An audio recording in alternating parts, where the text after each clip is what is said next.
Hi, this is Chuck. Welcome to our video question of the week.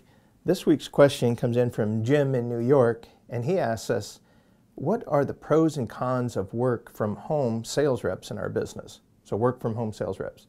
Well, that's a good question, and we have more and more of those all the time. One of the things that I've learned is that if this is something that's new to the company, it's a really big deal.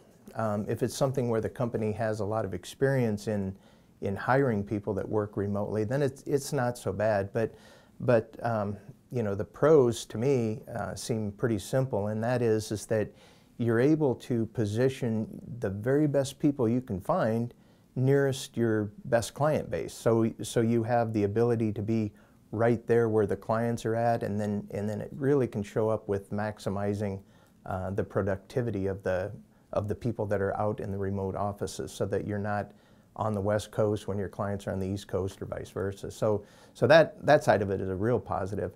As far as the cons are concerned, I would say that the biggest thing I see is that the remote employees have a tendency to feel somewhat disconnected from the office. And that's why I was mentioning, if it's something that's new, is there has to be really some form of an onboarding process for new employees that work remotely. The culture, the mission, the vision of the company, all those things can be omitted, I guess, or overlooked by that remote person unless they're brought into some form of onboarding process or official training to get them up to speed on what makes that company different and unique and whatnot. So that is an issue.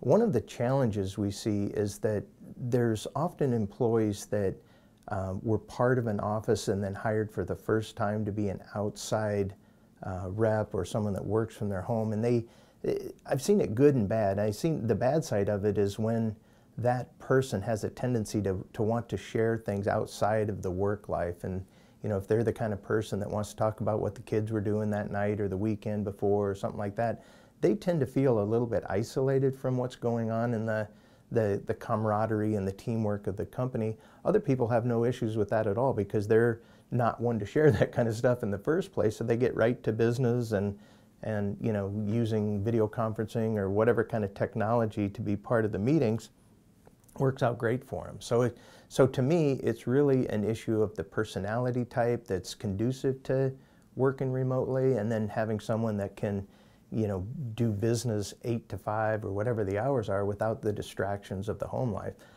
Certainly professionalism is a big thing. You know, you don't want to work remotely and then, you know, have the kids crying or the dogs barking or anything like that. It's got to be a sense of work from the start of the day to the end of the day, just like you would in the office environment. But first and foremost, I would say that it has to be the responsibility of the person working remote, choosing to work remotely, to make sure that they stay connected at all times with what's going on in the business and to be part of the team rather than being, you know, that outside person who doesn't know what's really going on within the company. So that's the big challenge I see. But the pros, you know, certainly are advantageous for many companies, getting them right there where the clients are at.